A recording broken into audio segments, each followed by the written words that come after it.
May 28, 1896. The Lewiston Daily Sun, Lewiston, Maine. Tesla and Edison. Each has invented a wonderful new light. While the incandescent globe gives but 3% of illumination, the new ones give from 10 to 15%. What they say. Nikola Tesla has solved the problem which he set before himself many years ago, and which may revolutionize the system of electric lighting. It is, electrical experts say, the nearest perfect adaptation of the great force of nature to the use of man. In Mr. Tesla's laboratory in Houston Street, New York, is a bulb not more than 8 inches in length, which, when the current turns into it, becomes a ball of light. The heat is almost imperceptible. With it, a very large room is so lighted that it is possible to read in any corner, yet this is done without films and without the attachments necessary in existing lights. The rays are so strong that the sharpest photographs may be taken by them. No new dynamo is required to produce the current. The bulb is attached to a wire connected with the street current. There is no danger of harmful shock in its use. Stories have come from time to time from Mr. Tesla's laboratory that he was experimenting on a light of this sort. Rumors of success and failure have followed each other, and Mr. Tesla's friends were inclined to doubt that he would succeed. A half-dozen times, the discovery was at his fingertips, only to elude him. But now he has told his friends of his success.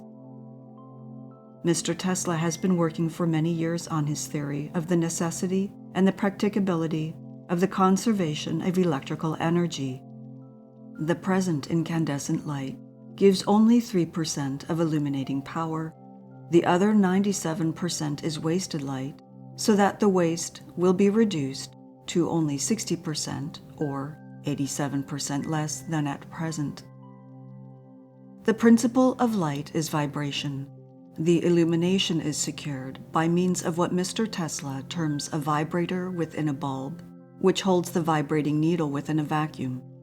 The needle vibrates so rapidly that the figures per second sound imaginary, but it is this intensity of energy which gives the light its brilliancy and its apparent steadiness. The lights do not have to be renewed. Friends who recently visited Mr. Tesla saw him photographed by means of his light. The exposure was but 2 seconds in the light of a single vacuum tube or bulb without electrodes, having a volume of about 90 cubic inches.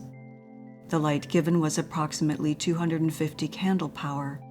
The photograph was as sharp in outlines as though it were taken in full sunlight. Mr. Tesla has recently obtained many photographs in his study of the Röntgen ray.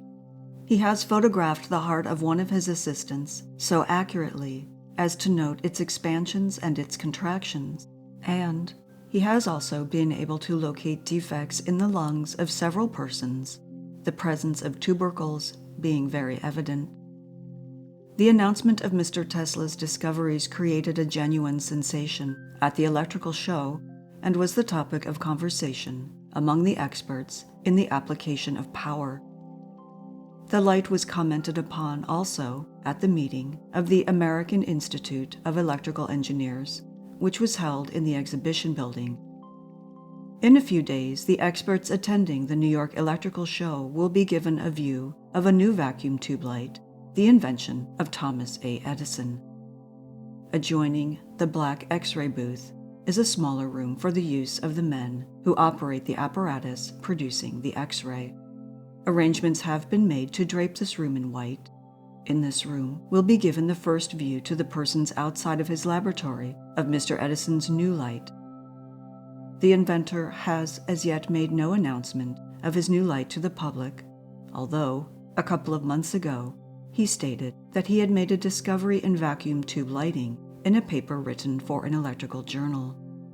When seen in regard to the great light claimed to have been made by Mr. Tesla, Mr. Edison said. The claim that Tesla has invented a lamp that gives 10% power may be correct. I have never seen it, and consequently cannot say that he has or has not. For some time, I have been experimenting with vacuum tubes and have a lamp that gives 12 to 15% light. It is a white light, and just what it is I will not state. I will, however, show it, and after it has been seen, will tell what it is. One lamp will light a room in every corner, and you can take a photograph by it. But that means nothing, as a 2-candle, incandescent lamp, raised to about 6 candle power, will take photographs. The Vitascope pictures are printed by incandescent lamps. One of the new lamps will give as much light as all the Moore tubes scattered about the electrical exhibition. If Tesla has a light, why doesn't he show it? He is in New York on Houston Street, not so far away. Moore is showing his light, and I will show mine. Let Tesla come along and show. What counts in the world is the man who produces, not the man who talks. I found out a long time ago that if you talked about a thing, it wasn't remembered, but if you produced it, it was remembered.